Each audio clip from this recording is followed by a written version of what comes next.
Welcome to section 2.6, mathematical models and building functions. So the topic in this section really is creating functions using quote unquote real world information. It's usually given in terms of a little description.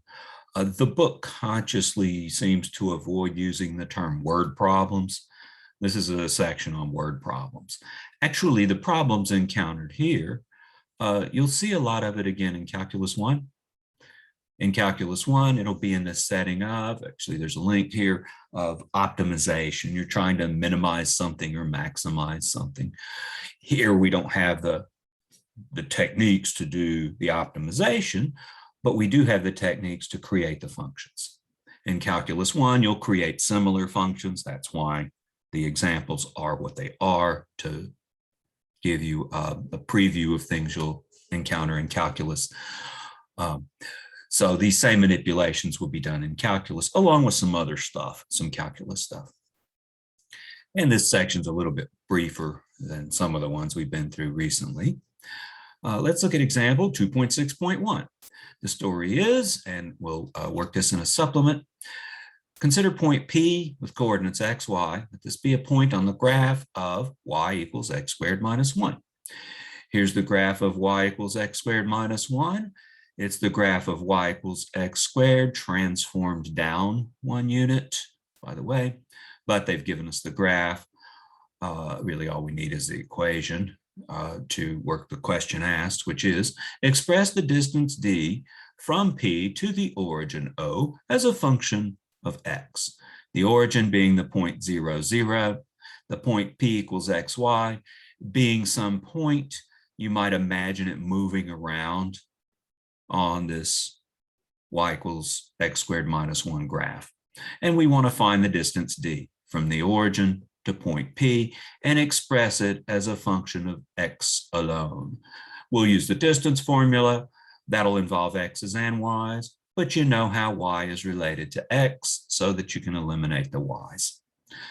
And they ask you for a handful of values of that distance at various x values. So here's a picture a little bit bigger, and the question was, find that distance as a function of x. Well, we'll use the distance formula. You know from the distance formula, section 1.1, I think it was, we first encountered the distance formula. That distance d is difference in x coordinate squared plus difference in y coordinate squared, square root of. At point P, we have an x coordinate of variable x. At point capital O, the origin, they denoted it, we've got an x coordinate of 0. At point capital P, we have a y coordinate of variable y. And at the origin, of course, the y coordinate is 0, giving us x minus 0 squared plus y minus 0 squared, treating this as x1, y1, treating this as x2, y2, and treating this as x1, y1. This order really doesn't matter. But that gives us x squared plus y squared, square root of, straight from the distance formula. They say express this as a function of x.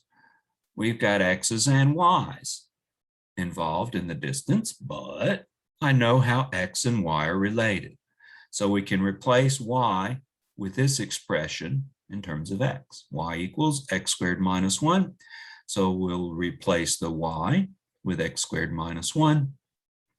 And that produces the square root of x squared plus x squared minus 1 squared. How about we multiply that out? That answers the question. There is the distance as a function of x. Yeah, we're going to have to plug some x values in. So let's do a little more work now to save us some trouble later, some arithmetic later. Square out x squared minus 1. That'll give the first squared, x squared squared, x to the fourth. Twice the product.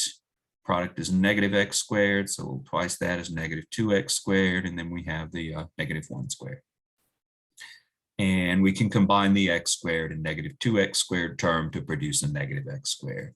And in the box, there's the distance d as a function of x. Parts B, C, and D ask you to evaluate that distance at various values of x. All right, repeating part A, the distance was expressed like this. Part B says, what is D if x equals 0? Plug in 0 for x. 0 for x produces the square root of 1, which is 1. The distance, it'll be positive, of course. And does that make sense? When x is 0, the distance is 1. Let's go back and look at the picture. When x is 0, the distance is 1. Yeah, when x is 0, the point on the curve is this point right here. And in fact, that distance is 1. So that's right. In part C, they'll ask what happens when x equals 1. When x equals 1, then the point on the curve will be the point 1, 0, and the distance from the origin will still be 1. I can tell geometrically what that value is going to be. When x equals square root of 2 over 2, I'm not so sure about that one geometrically. We've got the algebra to do with that. So distance of 1 makes sense in part B when x equals 0. In part C, when d equals 1, we simply plug 1 in for x, and we also get 1 out. All right, that made geometric sense because when x equals 1, y equals 0, we were looking at the point 1, 0 along the x-axis. And yeah, that's a distance 1 from the origin. Part D, what if x equals the square root of 2 over 2? They got their reasons for throwing this weird x value at you, which we'll talk about here in a second. For us, it's just a matter of plugging that square root of 2 over 2 in for x. So when x equals square root of 2 over 2, the distance is, replace x with square root of 2 over 2. So square root of 2 over 2 to the 4th power, square root of 2 over 2 squared, we have the plus 1 there. Square root of 2 over 2 to the 4th power. That would be 4 over 16. If you raise both of these to the 4th power, which simplifies to 1 over 4, I leave that level of arithmetic to you to do in more detail if necessary. Square root of 2 over 2 squared will be 2 over 4, or 1/2. So we get 1/4 minus 1/2 plus 1. That's 3/4. 1/4 minus 1/2 is negative 1/4 plus 1 leaves us with 3/4 square root of. And so that distance is the square root of 3 over 4. What they're getting at with this value is that the square root of 3/4, it's less than 1. So the distance when x equals the square root of 2 over 2 of the corresponding point on the curve to the origin, it's less than it is at these other points. This idea about finding a minimum distance is the kind of thing we can't do now, but the kind of thing you can do with Calculus 1. And you'll see problems exactly like this, possibly even this with the same numbers, where you're trying to find the minimum distance from a point on this function to the origin. Were we to graph d as a function of x, you'd find the distance looks something like this. Has a minimum somewhere around here, it goes up, goes down, has a local minimum again. In fact, it's an absolute minimum. And goes upwards. There's a symmetry to this graph. Well, that makes sense. There's a symmetry in terms of the distance from the origin of the points on the graph of the function to the right and those corresponding points to the left. So there's some kind of symmetry to the given y equals x squared minus 1. It's symmetric with respect to the y-axis. And so I'm not surprised the distance function has the same symmetry. A calculus question would be, find the minimum value of d. So maybe two questions. Where is the minimum value of d, and what is the minimum value of d? Well, I can tell from this curve, by the way, this was graphed using the online software Wolfram Alpha. Click on the link in the notes and that'll take you to Wolfram Alpha, and it's pretty easy to use. You type commands in and it'll give you outputs. It's free. You can buy a more sophisticated version, but Wolfram Alpha has some free software online. You can just type commands in. I don't have Wolfram Alpha. I have free access to the website. And so I produced this using that software. And suppose we tried to find the local minimum. It looks like it's right around there. And by the symmetry, there's also a local minimum right there, an absolute minimum. These both are given the graph. And these men appear to occur around, what about 3/4? And by symmetry, -3/4. Just eyeballing it, it looks like that's what it is.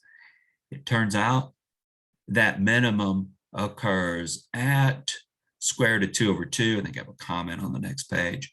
The square root of 2/2 is about 0.707. So that's around 3/4. I certainly can't tell with the great precision from the graph. The way you would determine where that minimum occurs is using calculus. So to motivate future applications, you'll see a problem like this where the question will be, find the minimum distance of the point to the origin, and where does that minimum occur? It turns out that where it occurs is square root of 2/2 for x, and the distance was, what was it, square root of 3/4 was the minimum distance. Does that make intuitive sense? X would be around 0.7. That's the point on the curve that's closest to the origin. Yeah, that looks pretty geometrically reasonable as well. So the answer makes sense. The fact that it's precisely the square root of 2/2, we got no way to do that yet. You'll do that in Calculus 1. But this is a kind of problem you would work in Calculus 1 in terms of the minimization question. So let's just do a bunch of examples from the remainder of this section, and many of these related to Calculus 1 questions without the calculus part. So beware, when you take calculus, of course, you're going to need to know a bunch of algebra. You'll do the algebra first, and then you'll do the calculus. If you can't do the algebra, you're going to be stuck on these problems because you can't even start the calculus until after you've done some of the algebra. Question in number 6 is a right triangle has one vertex on the graph, y equals 9 minus x squared. Say that point is xy, where we are requiring x to be greater than 0 in this problem, and another at the origin. And a third is on the positive x-axis at x comma 0. Express the area A of the triangle as a function of x. Okay, we need a picture pretty bad. So we need a graph of the function 9 minus x squared. I think you know how to graph 9 minus x squared. We'll start with a library of functions graph y equals x squared. We'll introduce a negative sign that will reflect it about the y-axis. Y equals x squared is an opening upward parabola, is the shape. The negative sign would flip it over to opening downward. To that, we would add 9, and that'll shift it 9 units up. So 2 transformations take us from the library of functions graph of y equals x squared. Technical difficulties here. And transforms that library of functions graph of y equals x squared into this thing. I don't need a super precise graph. I just kind of need a schematic, really, to set up this problem. But this is reasonably good scale here. Also, the intercepts are easy to find. When y equals 0, x is plus or minus 3.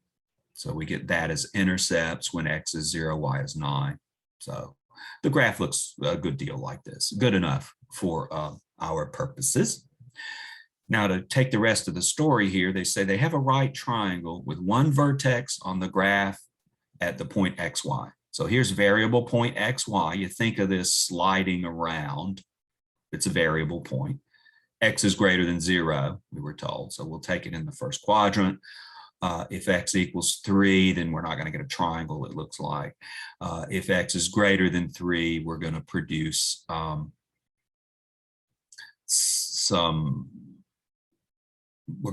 area that's going to come out as a negative parameter, is what it'll amount to. The y value will be negative. So they haven't explicitly said, but they need to indicate that this is occurring in the first quadrant. one point, the variable point, another point at the origin. So we've got this point, and then you go straight down to the point x comma 0. So you think of x variable. Realistically, to get a triangle out of this, x, it looks like, would have to be greater than 0 and less than 3. If x goes greater than 3, some weirdness happens. It would be nice if they address that, but that we extract from our pretty good graph, that x has to be between 0 and 3. And they want us to express the area of the triangle as a function of x. All right. In Appendix A2, I think it was, Geometric Essentials, we went through and talked about areas of triangles and rectangles and so forth. The area of a triangle with base and height, B and H, is area equals 1/2 base times height. Right triangles, it's easy to find the base and the height. This is the base, this is the height. The base is the distance from here to here, that's coordinate x. The height is the distance from here to here, that's coordinate y. As x changes, y changes. We know the base is x from the picture. We know the height is y from the picture. And we know x and y are related by the equation y equals 9 minus x squared, because the point xy is on the graph of that function. So the height is y, and y can be replaced with 9 minus x squared. So we can substitute into 1/2 base times height. Base is x, height is 9 minus x squared. There's the area as a function of x alone. And this is similar to the previous thing we did, where we found that distance in terms of x and y, and then we substituted for y in terms of x because we had that information. We eliminated one of the variables, and we've done the same type thing here. My concerns would be that we make sure what we're talking about is meaningful in terms of, in particular, a positive area and positive base and positive heights is part of the assumption to this. But there's what we get for area as a function of x. Next. A circle of radius r is inscribed in a square as drawn in the figure, and they're going to want us to find some things as a function of a single variable. Part A says express the area A of the square as a function of the radius of the circle. Part B involves the perimeter of the square as a function of the radius r. Well, first, the length L of the edge of a square is twice the radius of the circle. That is, the distance from one side to the other is simply 2r because the circle's inscribed in the square. So the distance from side to side, for that matter, the height, it's a square, all the same. Parameter L, the length of an edge, is 2r. Radius is from center to the edge, so the diameter is 2r, and that corresponds to the length L, say, of the side of a square. We have the relationship L equals 2r, if you like symbols. The area of the square that has a side of length L is L squared. That's why they call it squaring. So substituting for L, the parameter 2r, we get area equals L squared, or 2r quantity squared. Multiply out, we get the area is 4r squared. So there's the area of the square as requested as a function of radius r of the circle inscribed in that square. Perimeter. Part B, the perimeter is the distance around. Distance around would be, hey, if this is L, we'd have L plus L plus L plus L because it's a square. We know length L is 2r, as we just described in part A.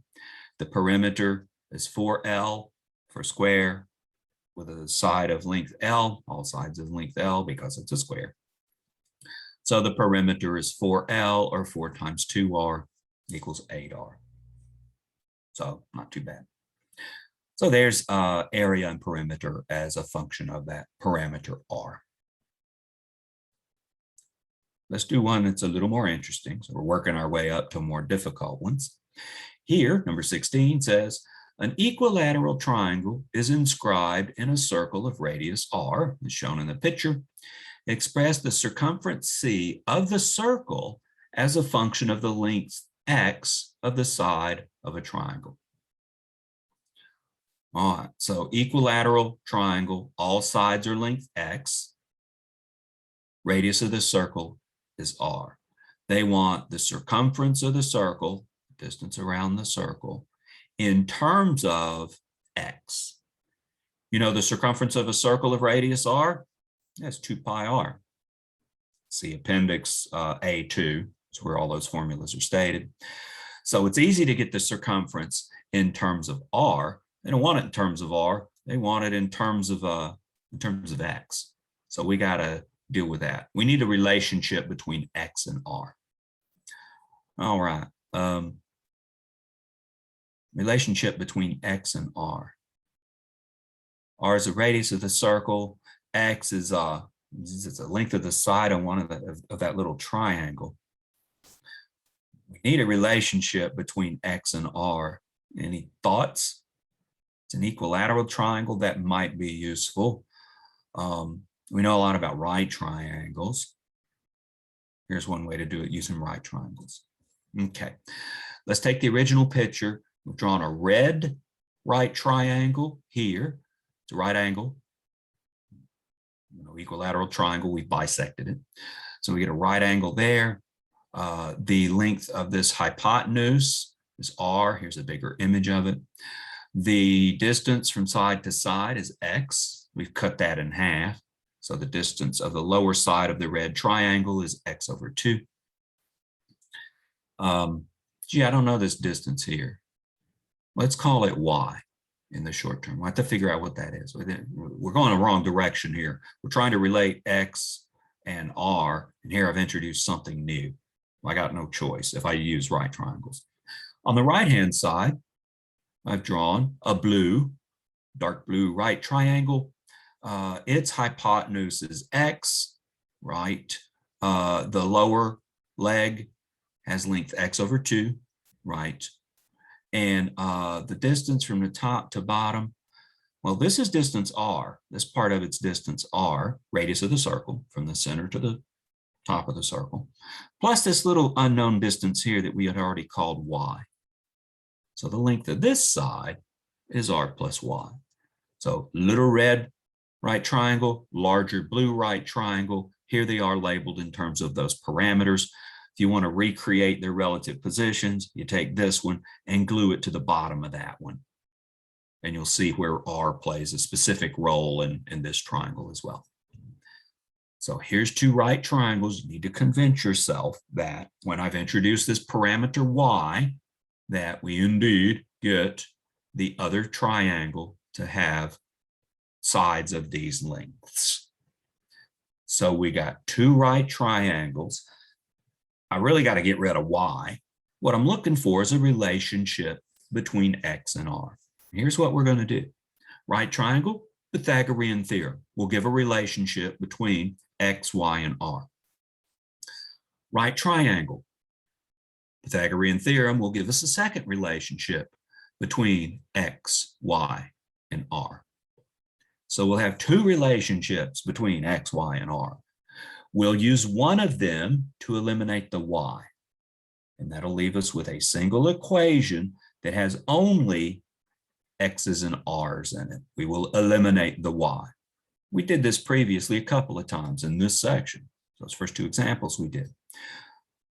It was just a little bit easier in those cases. So this one's a bit more sophisticated. But first, pause the video if you don't believe it and think about the picture and convince yourself that I have in fact labeled the colored little right triangles correctly. Introducing parameter y. I introduced it to draw the triangles and use the Pythagorean theorem. It's got to go. There was no conversation about y in the question. All right, so take these two right triangles. Pythagorean theorem will tell you in the red triangle, we've got this squared plus that squared equals hypotenuse squared. That is y squared plus x over 2 squared equals r squared. This can be rearranged. Say this is x squared over 4.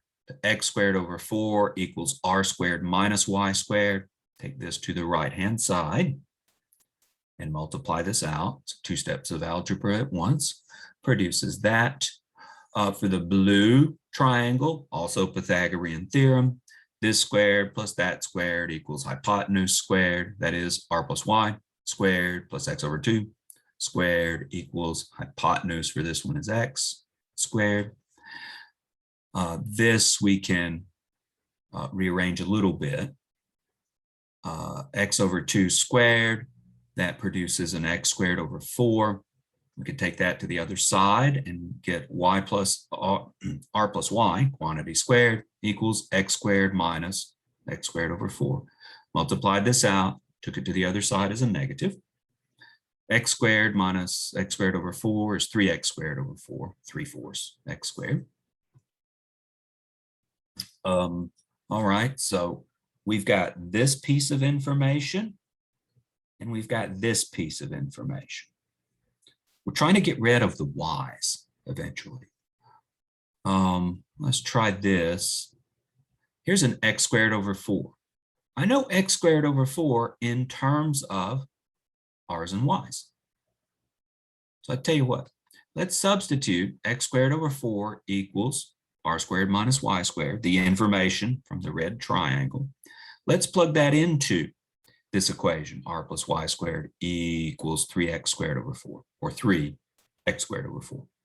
So we're going to substitute for that x squared over 4, the quantity r squared minus y squared. Substitute in, produces left-hand side stays the same. Right-hand side becomes 3 r squared minus y squared. Substitute it in. Let's factor.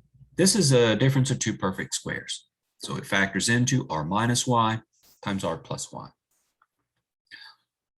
Hey, we got an r plus y on this side and an r plus y on that side. All this square stuff is bothersome. But now we can cancel one of the r plus y's on the left with this r plus y on the right. Cancel those. That will leave you with 1 r plus y on the left, and it'll leave you with this piece of the right-hand side, 3 r minus y, having canceled that. Produces this equation. This only involves r's and y's. I'm trying to get rid of the y. The y must go, and then we'll go back and find a relationship between x and r.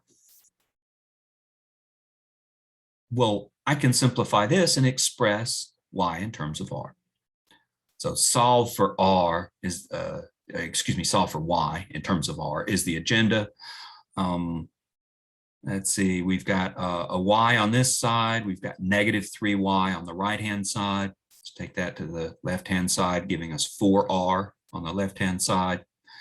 We've got 3r on the right-hand side. It's a plus r on this side. We'll subtract that from the other side, leaving us with 2r.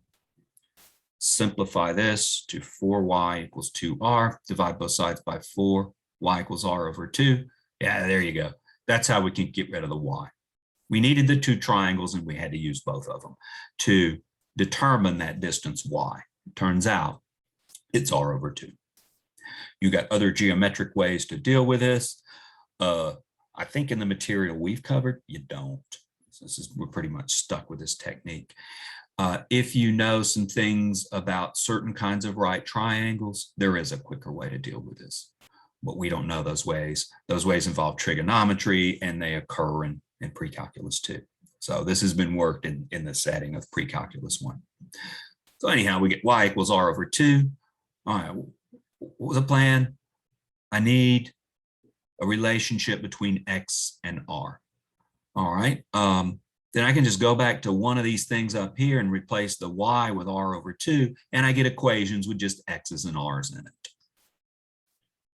From the red right triangle, we had y squared plus x over 2 squared equals r squared. So substitute in for the y, r over 2. that produces an equation with only x's and r's in it, and that's what we were looking for. R over 2 squared is r squared over 4. X over 2 squared is x squared over 4 equals r squared. How about we multiply through by 4 on both sides, gets rid of the fractions. That'll give us r squared plus x squared on the left and 4r squared on the right. Cancellation here, pick up a 4 on the right-hand side.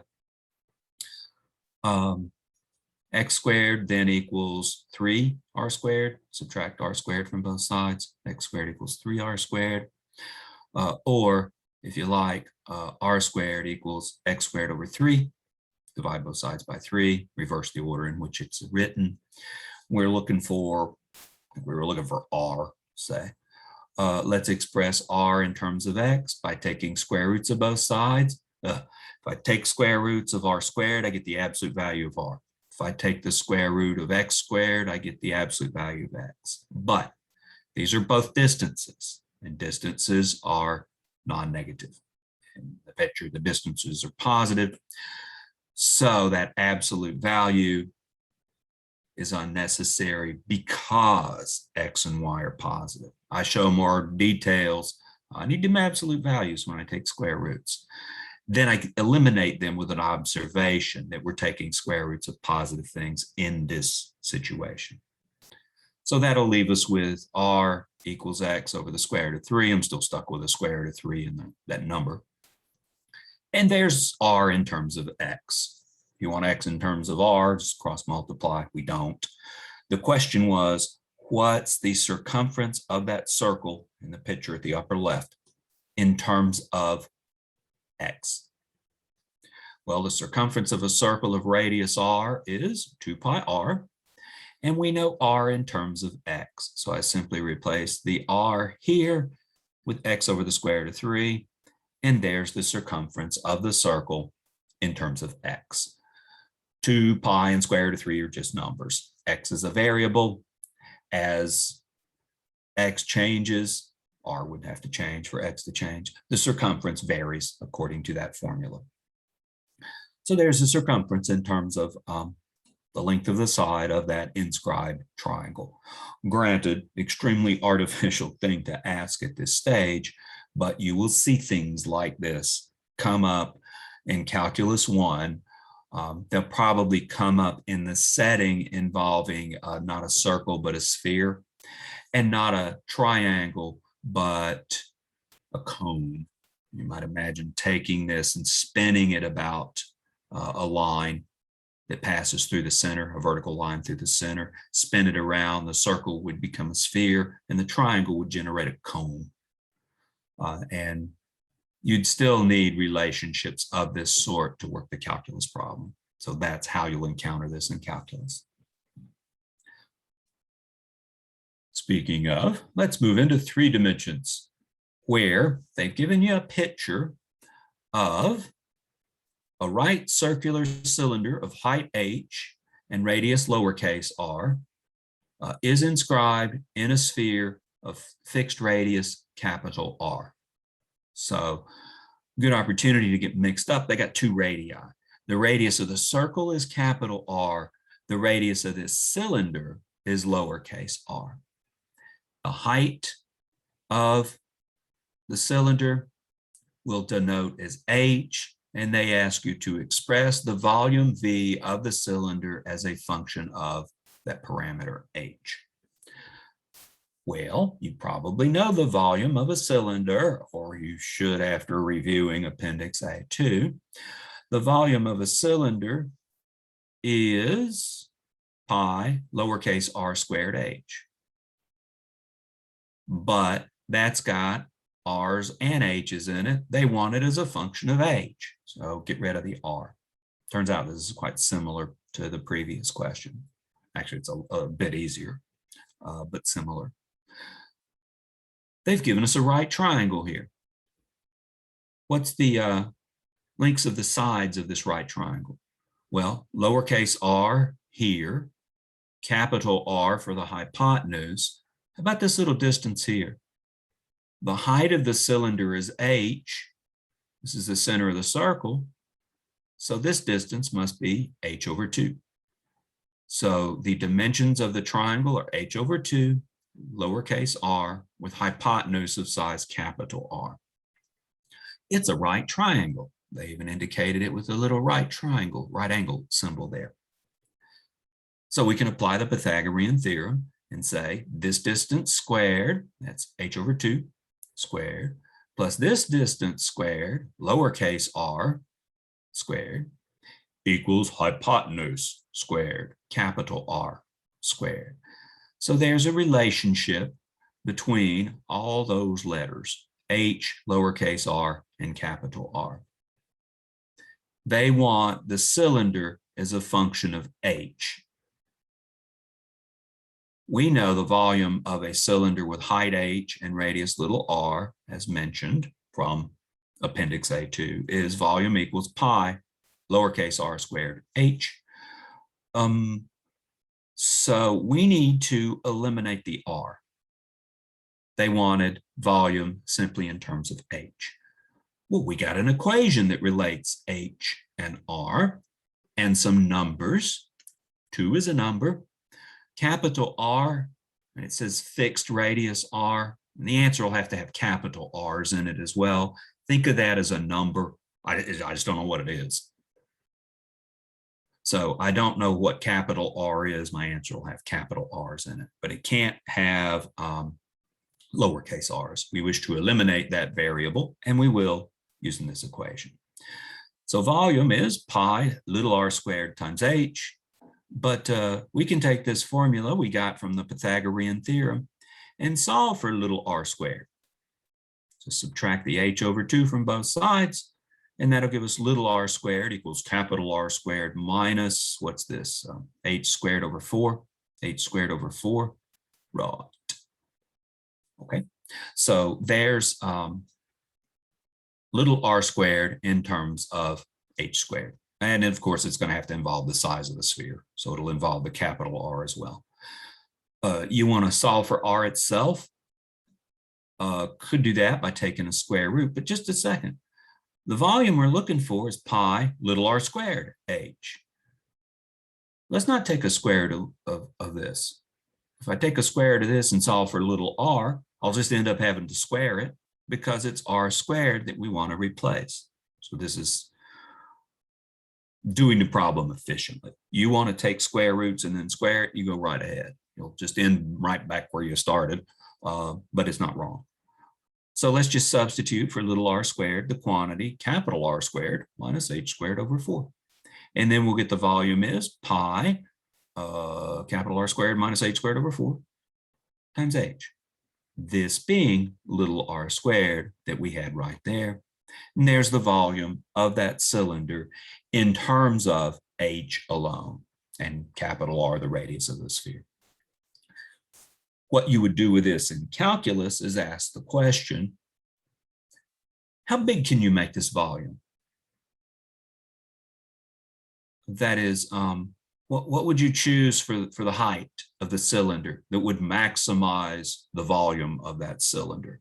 Now you think of this as a can stuck inside a sphere. You could make the can really, really tall, have a tall cylinder. But if you make it really tall, then the radius can't be very big because it's stuck inside the sphere. It looked kind of like a straw if you made it as, really, really tall and kept it inside the sphere. But that's not going to have much volume if you make it really, really tall. If you make it really, really wide, because it's inscribed in the sphere, it can't be very tall. It looked like kind of like a coin, a large coin sitting inside. If we made it really, really wide, it's still a cylinder. It's a cylinder with a big radius and a small height. Whereas the straw gives us a cylinder with a large height, but a small radius. And in both cases, the volume's not going to be very big. Well, somewhere in between, there ought to be a big volume. Where? Can't answer that in precalculus. That's the kind of thing you would address using derivatives in calculus 1. So you'd be given an image similar to this and asked to maximize the volume of that cylinder. Well, first you got to find a formula for the volume of that cylinder as a function of something. Let's do it as a function of h. Step one. And the following steps are calculus steps. So not our problem just yet, but that's where you'll encounter this in calculus 1. A final application, also the kind of thing you'll see in calculus 1, tells a little story, gives us an image to deal with. We'll schematically interpret this in terms of some variables. It says Metro Media Cable is asked to provide service to a customer whose house is located 2 miles from the road along which the cable is buried. The nearest connection box for the cable is located 5 miles down the road. All right, so what they're going to do, the box here, 5 miles down the road from the driveway of the house. The house is 2 miles off the road. Sure, they picked these tremendous numbers. This is people got a 2-mile driveway. They've picked these numbers just so they'd be relatively decent numbers to work with. But they need to run the cable along the road, and then they need to run it off the road to get it to the house. So that's going to be the puzzle. The remainder of the question is, if the installation cost is $500 per mile along the road and $700 per mile off the road, build a model that expresses the total cost C of the installation as a function of the distance x, measure x in miles, from the connection box to the point where the cable installation turns off the road. Okay, here's what that stuff means. Fortunately, they explain it with a picture. So, got a box here. They're going to run the cable through the air to some point, a distance x. Notice that's labeled distance x. And then they're going to angle off straight towards the house. The amount they use here will be x, and we know what that costs. It's $500 per mile to lay the cable along the road, apparently extended from poles, like power poles. And then when they angle it over to the house, that costs $700 per mile going off-road. So we'll need to know that distance there. They haven't labeled that distance, but notice we know the distance from the box to the driveway is 5 miles. We know the distance from the driveway to the house is 2 miles. They've implied a right triangle here, or a right angle here. And we're going to let x denote how far they run along the road. And they didn't tell us that. We'll have to figure that out, probably as a function of x.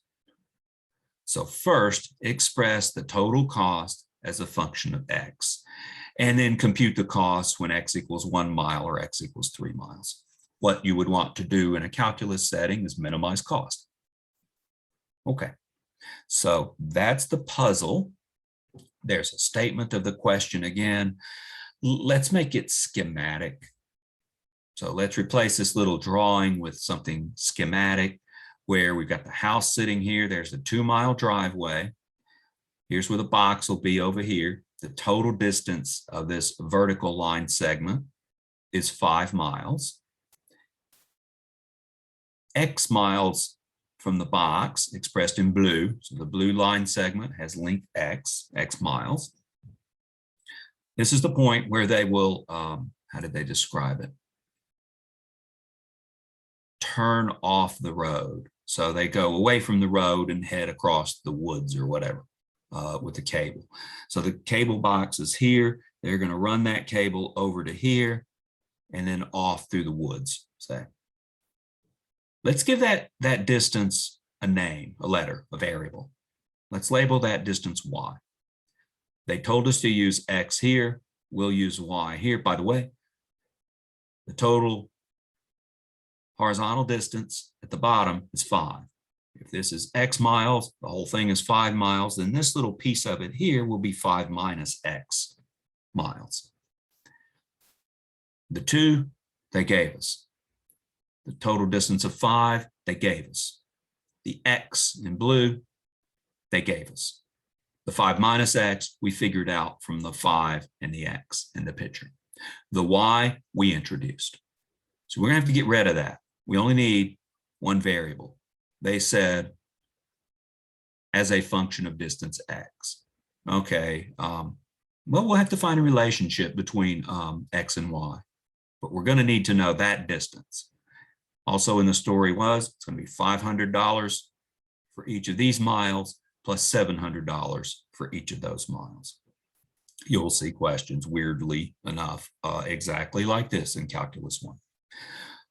Well, in the little picture here, we've got a little right triangle, and we know the lengths of the legs and the hypotenuse.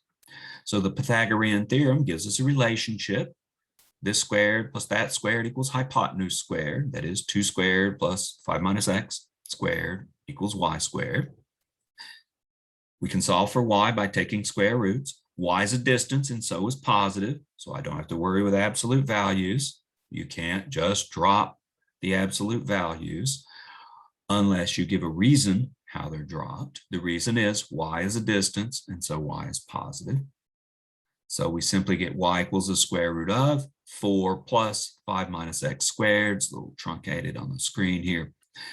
5 minus x squared, FOIL it, square out, simplify, will produce, here's a 4 and a 25 that produces a 29, minus 10x plus x squared, square root of. There's y in terms of x. So we can replace this with a square root term. That's the green distance in terms of x, and they want things in terms of x. So we had y equals this square root stuff in terms of x. The cost in terms of x and y was $500 per mile for x miles. This was the part that ran along the road, plus 700 y dollars, where y is the number of miles where they took the cable, through the woods. More expensive to go off-road than to drag it along the road, stringing it from power pole to power pole. So the total cost is 500x plus 700y. But they wanted the cost in terms of x alone. Well, fine, replace the y with this expression that gives y in terms of x.